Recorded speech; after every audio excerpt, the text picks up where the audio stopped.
अस्सलाम वालेकुम वरहमतुल्लाहि वबरकातुहू। काफ़ी एकदम एक्सट्रीमली शॉर्ट अपडेट ये है कि दो चीज़ के बारे में। एक तो इनकम टैक्स का वहाँ पे जो हैदराबाद में क्या चल रहा है, जिसके ऊपर से नौहरा शेख ने, यानी एक ऑर्डर आया था, इनकम टैक्स ने ऑर्डर पास किया था कि नौहरा शेख से 992 करोड़ जो उसका हीरा रिटेल कंपनी है उससे 992 करोड़ रुपीस एक्सट्रैक्ट करे। एक ऑर्डर आया था तकरीबन सितंबर के दौरान।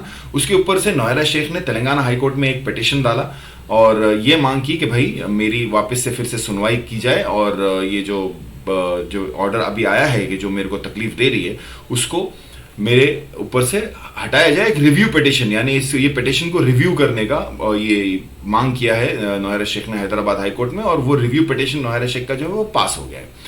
इस रिव्यू पिटीशन में टैक्स जो है, इनकम टैक्स जो है, आप देखेंगे यहाँ पे अगर हीरा रिटेल, हीरा रिटेल हैदराबाद प्राइवेट लिमिटेड से 992 करोड़ रुपीस मांग रही है। तो चांद भाई ने ये आगे फॉरवर्ड किया है और ये डिस्कशन में सामने आया कि ये जो 992 करोड़, ये चांद भाई कहते हैं और ये बात सही है, मतलब वो लिंक जुड़ रहा है इसमें कि 992 करोड़ जो सिर्फ हीरा रिटेल से मांगा जा रहा है, तो ये इसीलिए मांगा जा रहा है क्योंकि इसमें टोली चौकी का लैंड का डील जो है हीरा रिटेल के जरिए इन्वॉल्व है। तो आप सोचोगे हीरा गोल्ड एक्सिम सबसे बड़ी कंपनी है, तो हीरा रिटेल को 992 करोड़ का ये स्लैब जो है इनकम टैक्स क्यों मार रही है? तो इसीलिए मार रही है क्योंकि जो टोली चौकी की जमीन है वो हीरा रिटेल हैदराबाद प्राइवेट लिमिटेड के अंडर से इसने ट्रांजैक्ट किया नौहरा शेख ने, और इसीलिए इनकम टैक्स इनको ये इतना 992 करोड़ यानी 1000 करोड़ के करीब का इनकम टैक्स रुपीज सिर्फ एक कंपनी से मांग रही है। तो यहाँ पे आप देखेंगे कि जस्टिस ऑनरेबल चीफ जस्टिस उज्जल भुवन, अब यहाँ पे आप देखेंगे, मैंने यहाँ पे सर्च किया, चीफ जस्टिस उज्जल भुवन सर्च किया, तो यहाँ पे आपको मालूम पड़ेगा कि भाई ये तेलंगाना उज्जल भवन इज एन इंडियन जज, presently he is the chief justice of Telangana, यानी तेलंगाना हाई कोर्ट का ये ऑर्डर है। और ये ऑर्डर का अपडेट मैं आपको बता देता हूँ कि 12 दिसंबर यानी आज से तकरीबन 10-12 दिन पहले, 15 दिन पहले, यानी 15-16 दिन पहले का है। और इसमें ये लोग ने रिव्यू पिटीशन यानी जो पिटीशन है उसको रिव्यू करने वाला हिसाब किताब के लिए नौहरा शेख ने बोली जो ऑर्डर आया है मेरा सितंबर वाला, जो जिसकी वजह से इनकम टैक्स मुझे पीछे पड़ा है, उसको रिव्यू करो वापस से मेरे को। यहाँ पे देखिए ये 21 सितंबर 2002, तो बोले कि ये ऑर्डर जो है इसको वापस से कंसिडर करने के लिए मेरे को एक मौका दो, मेरे को कुछ सबमिट करना है, मेरे को कुछ बोलना है। तो ये कोर्ट ने, ऑनरेबल हाई कोर्ट ने ऑनरेबल जस्टिस उज्जल भवन साहब ने बोला कि ठीक है, ये being the position we direct respondent number 3 to give an opportunity, एक मौका दो, बोले नौहरा शेख को, petitioner को to make submissions regarding her liability to pay the tax errors of the SSC companies, that is MS Hira Retail Hyderabad Private Limited, and thereafter pass appropriate orders। यानी कि honourable high court ये कह रही है कि नौहरा शेख को एक मौका दो, ये जो अभी हीरा रिटेल का 990 करोड़ का आप जो टैक्स मांग रहे हो उसको, उनको एक मौका दो और उसके बाद फिर अप्रोप्रिएट ऑर्डर्स पास करो। यानी थोड़ा टाइम इन्होंने ले लिया है हैदराबाद हाई कोर्ट से कि भाई ये जो इनकम टैक्स मांग रही है, तो मैं पहले बीच में बोलता ना बहुत तकलीफ है इनको, इनकम टैक्स फॉलो कर रही है, तो उस चीज के ऊपर है, तो ज्यादा इतना इंपॉर्टेंट नहीं है, लेकिन टैक्स पीछे पड़ी हुई है। दूसरा इंपॉर्टेंट बात यह है कि नौहरा शेख ने जो है कि यहाँ पे जो इसके सामने जो ईडी के ऑफिस के सामने आके ये बोली कि भाई मैं खुद ईडी में आई और मैंने जो है डॉक्यूमेंट्स डिपॉजिट किया, ईडी वाले डॉक्यूमेंट्स मांग रहे, तो मैं डॉक्यूमेंट्स देने के लिए आई, जो प्रॉपर्टी बेचने का ये सब मामला, तो वो सब झूठ था, वो सब सही नहीं था। बात ये थी कि ईडी ने इनको समन किया, ये ऐसा कोई खुद से जाके ईडी के ऑफिस में जाता नहीं कि आओ, यानी ईडी इज ईडी, ओके। तो बोले ईडी ने इनको समन किया और फिर ये वहां पे गई, और जाने से पहले इन्होंने अपने सिक्योरिटी के लिए या बाहर आके कुछ ना कुछ कंफ्यूजन फैलाने के लिए इन्होंने 10 यूट्यूबर्स लोग, जो मीडिया हाउस भी नहीं बोलते, जो यूट्यूब में न्यूज प्रोवाइड करने वाले जो 10 जैसे लोग हैं, उन्होंने अपना माइक इनके सामने रख दिया। ये ऑब्वियसली ये हम सब मानते हैं कि दिस इज ऑल सेटअप, कि भाई पैसे देके लोगों को बुलाया करके। तो वहां पे जाके नौहरा शेख ने बहुत सारे स्टेटमेंट्स करे, हर स्टेटमेंट इनका जो है मैक्सिमम जितने भी स्टेटमेंट्स थे वो हाफ थे, यानी हाफ या 80% 70% थे। जैसे कि फॉर एग्जांपल वो बोलेंगे कि सुप्रीम कोर्ट ने हमको प्रॉपर्टी के ताल्लुक से वो सब करने के लिए ओके कर दिया, बोल दिया, सुप्रीम कोर्ट ने बोल दिया कि आप प्रॉपर्टी के हिसाब में जो आपको करना है करो। तो क्या करना है करो वो स्पेसिफाई नहीं किया, इसलिए आप ये नहीं बोल सकते कि भाई ये देखो झूठ बोल रही है, झूठ नहीं बोल रही, ये गुमराह कर रही है, कंफ्यूजन स्पेल फैला रही है। हम नहीं बोल सकते एग्जैक्टली कि ये झूठ बोल रही है।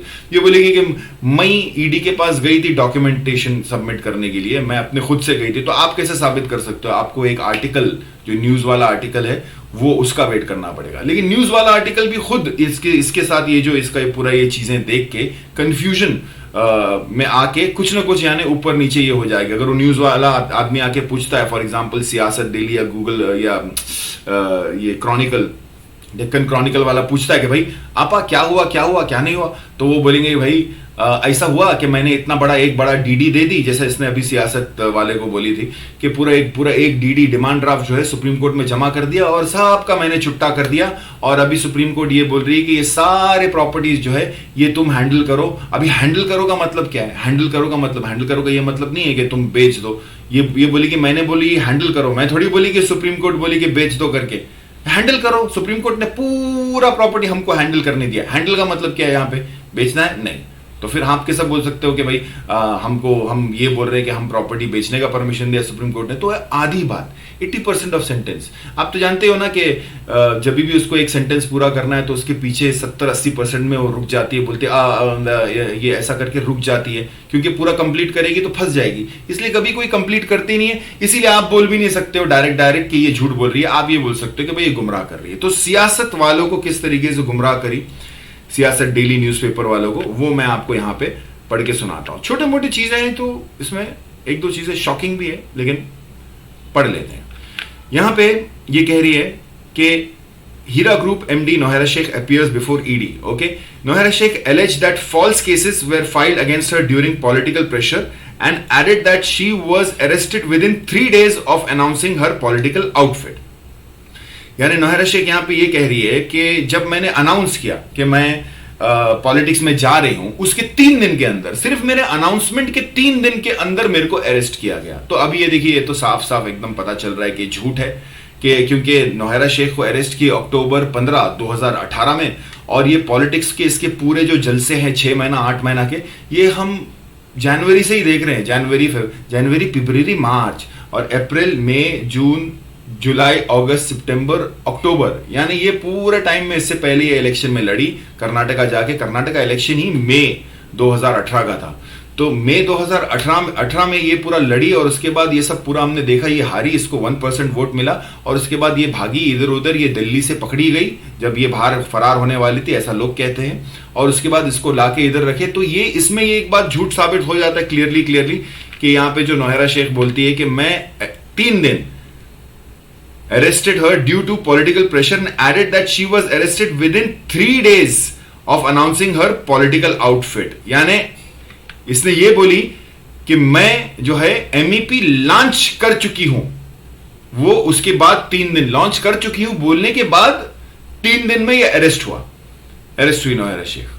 तो ये तो हमको मालूम है ये झूठ है, तो ये एक झूठ बात इसने सियासत को बोल दी। लेकिन फिर भी आप बोलोगे कि भाई मैं, नोहेरा शेख बोली डिफेंड करेगी अपने आप को, मैंने पहले भी अनाउंस किया था, यहां पे दोबारा हैदराबाद में आके जब अनाउंस किया तब मेरे को ये लोग ने अरेस्ट हुआ। मैंने उस वक्त ये अनाउंस किया कि भाई हम यहां पे वापस से और मजबूती से लड़ेंगे, हमारा लॉन्च हो रहा है, तो ऐसा करके मैंने कुछ बोला, तो ये लोग गलत फहमी। तो ये आप है ना, ये इसको ये घुमा सकती है, ये एक सेंटेंस में कितना परसेंटेज खा जाना है वो भी इसको बहुत अच्छे से मालूम है। तो आप ये नहीं बोल सकते हो कि ये झूठ बोल रही है, आप बोल सकते हो ये गुमराह कर रही है, या तो ये खुद गुमराह है, नहीं तो ये दुनिया को गुमराह कर रही है। मैं तो मानता हूँ कि ये बहुत इंटेलिजेंट है, तो ये आराम से आप हमारे जैसे 50,000 लोगों को गुमराह कर सकते हैं। आप देखते हैं इसको पूजा करने वाले भी लोग हमारे ग्रुप में हैं। तो यहां पे आप सेकंड देखेंगे, यहां पे ऊपर वही आर्टिकल, ओके, दिसंबर 28 आज का ही है। नीचे आके देखेंगे, Nowhera Shaikh the managing director of city based Heera group on Tuesday appeared before, ये ठीक है, in connection with alleged depositor scam, यानी हमारे केसेस के ताल्लुक से ही उसको ईडी में बुलाया गया, हम डिपॉजिटर हैं। After appearing speaking to the media person, she said she was completely cooperating with the investigation agencies and added that no depositors of her should be scared about her deposits, about their deposits. यानी इन्होंने कहा है कि भाई मैं completely cooperate कर रही हूँ ईडी के साथ, और मेरे जितने भी डिपॉजिटर्स हैं, जो मेरे जो पैसा भरने वाले इन्वेस्टर्स जितने भी हैं, उनको कुछ डरने की जरूरत नहीं है। ये इन्होंने इंटरव्यू के टाइम ईडी के ऑफिस के बाहर इन्होंने बोला, ठीक है।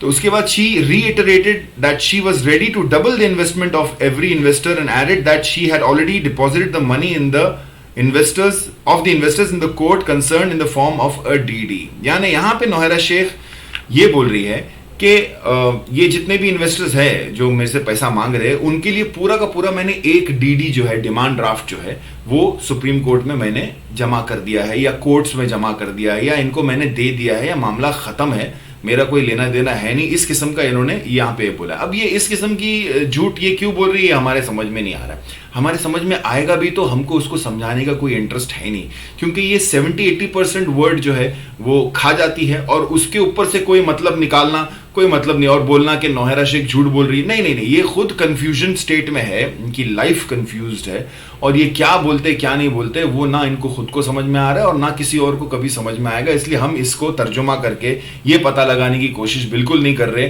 कि इसका मतलब क्या है कि वो बोल रही है। यहाँ पे अगर आप देखोगे फिर से जरा इंग्लिश में अगर जो गौर करोगे तो she deposited the money of investors in courts, ये मल्टीपल है, ये प्लूरल है, यानी बहुत सारे कोर्ट में उसने एक डीडी, ए डीडी का मतलब यहां पे सिंगुलर में आ गया कि इन the form of a DD.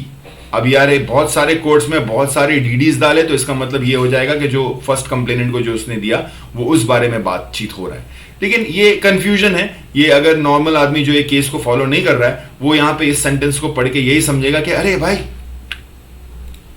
आपा ने पूरा दे दी देखो, दे दी और बोल भी रही है, अब कौन वेरीफाई करेगा। लेकिन हम क्योंकि केस जानते हैं इसलिए हम जानते हैं कि भाई ये सब है ना बातें जो है ये बकवास है। वो जो 28 लोगों को उसने दी उस हिसाब से वो सीधा सीधा उसको ये बोलना चाहिए था कि मैंने 28 लोगों को दी, लेकिन बोलते मैंने सबको दी। तो ये देखते हैं। उसके बाद यहां पे second sentence, she also said she got permission from the Supreme Court to sell her assets. अब इससे पहले मैंने आपको बताया था कि भाई ये किस किस्म का कंफ्यूजन यहां पे क्रिएट हुआ है कि भाई वो बोली कि सुप्रीम कोर्ट ने सारा प्रॉपर्टी का मैटर हमको हैंड ओवर कर दिया है, ऐसा अगर वो बोल रही है तो इसका मतलब अगर कोई आदमी जो लिखने वाला पत्रकार वहां पे बोले हैंड ओवर कर दिया है, मतलब कि पूरा का पूरा प्रॉपर्टी हैंड ओवर कर दिया और बोले कि बेचो। अब किसको बोले कि बेचो? नौहरा शेख को बोले कि उसको बोले? आप नौहरा शेख को पकड़ोगे, तुमने बोला कि हैंड ओवर कर दिया और तुमको बेचने का परमिशन, बोलता नहीं मेरे को मैं थोड़ी ऐसा बोली, मैंने बोला कि हमको हैंड ओवर कर दिया सारा प्रॉपर्टी का मामला कि हम इसको एसएफआईओ को मदद करें बेचने के लिए, और फिर तुमने बोला कि बेचो, तो बोला हमको थोड़ी बोला बेचो, सुप्रीम कोर्ट ने हमको हैंड ओवर किया है, बेचना एसएफआईओ को बोला है और मिलके हम बेच रहे हैं। इस किस्म से आप ये बोल नहीं सकते कि भाई ये झूठ बोल रही है, ये सिर्फ गुमराह कर रही है। बोले इंटेलिजेंट आपा, समझे, बहुत ही intelligent.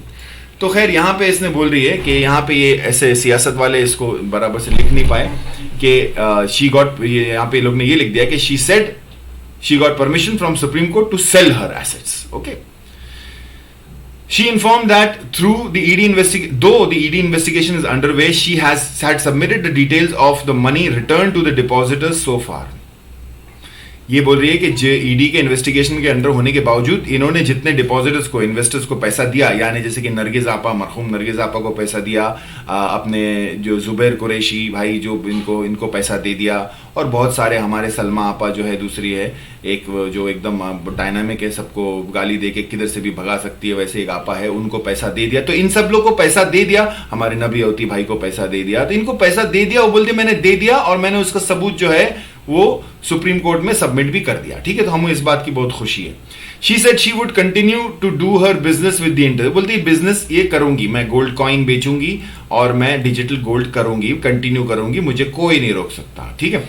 Nauhra Sheikh alleged that false cases were filed against her due to political pressures and added that she was arrested within 3 days of announcing her political outfit. ये ऊपर का टाइटल है सेम 3 days, और यहाँ पे नीचे ये लोग ने आर्टिकल में रिपीट किया है, बोले कि भाई मैं तो 3 दिन जैसी बोली कि मैं लड़ रही, वैसे 3 दिन के अंदर मेरे को अरेस्ट कर दिया, मेरे को पॉलिटिक्स की वजह से लोग मेरे से डरते हैं, इसकी वजह से मेरे को अरेस्ट कर दिया। She made it clear that she was not scared of any kind of arrest. वो आपा बोल रही कि मेरे को जो है कोई भी किस्म का अरेस्ट जो है उससे कोई डर नहीं लगता। तो बोली ये है आपका हीरा ग्रुप का कंफ्यूजन वाला स्पेल।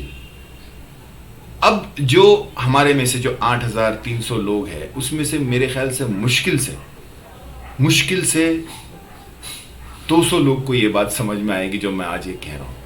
ठीक है, एकदम जो बता रहा हूं एकदम क्लियर खोल के, तो ये सिर्फ 200 लोग को समझ में आएगी, और ये आपा को भी अच्छे से मालूम है और इनके दलालों को भी अच्छे से मालूम है। तो ये लोग ग्रुप में अलग अलग किस्म के आर्ग्यूमेंट करके हमारा वक्त बर्बाद करेंगे। देखो मैं, अब्दुल रहीम भाई और बहुत सारे ऐसे लोग हैं ना, ये सब इनके आर्ग्यूमेंट को हम लाइटली लेते हैं। हमारे को जब टाइम मिलता है तब हम जाके ग्रुप में आते हैं और उनको बोलते हैं कि आपा आके देगी करके बोलते हैं, आपा की जीत हुई करके बोलते हैं। तो ये लोग यानी फिर हमसे आर्ग्यू करते हैं और हमारा जब फुर्सत वाला टाइम रहता है तब हम जाके आर्ग्यूमेंट करते हैं। तो बाकी जो कुछ भाई लोग ऐसे हैं जो सीरियसली आर्ग्यू करते हैं, मैं उनसे रिक्वेस्ट करूंगा कि भाई लाइटली लो। एक मुसलमान नाम रखने वाला आदमी भी किसी दूसरे आदमी की यानी औरत की और आदमी की पूजा कर सकता है और आप नहीं रोक सकते। वो खुद को मुसलमान कह रहा है लेकिन वो मुसलमान है नहीं, तो आप क्यों ऐसा उनको सबक सिखा रहे हो इस्लाम के हिसाब से? ये कर मत करो, छोड़ दो उनको। पूजा करते हैं लोग नोएरा शेख की, आगे चल के मंदिर बनाएंगे। आप कुछ नहीं कर सकते, आप और मैं, खत्म हो गई बात। ठीक है भाई, तो इतना ही था 2 चीजों का अपडेट। टैक्स 990 करोड़ हीरा रिटेल का, और ये जो क्या बोलते हैं उसको, ये पूरा आर्टिकल, ये पूरा कंफ्यूजन ईडी के बाहर आके ये सब जो बोली कि मैंने दे दी, मैं डबल दूंगी, और क्या मेरे को 3 दिन के अंदर अरेस्ट कर दिया, ये सब फालतू की बात है हीरा की। ठीक है, ये कोई इंपॉर्टेंट अपडेट नहीं था। होपफुली इससे पहले, वीडियो के स्टार्ट से पहले मैंने बोल दिया होगा। ठीक है भाई, अस्सलाम वालेकुम व रहमतुल्लाहि व बरकातहू।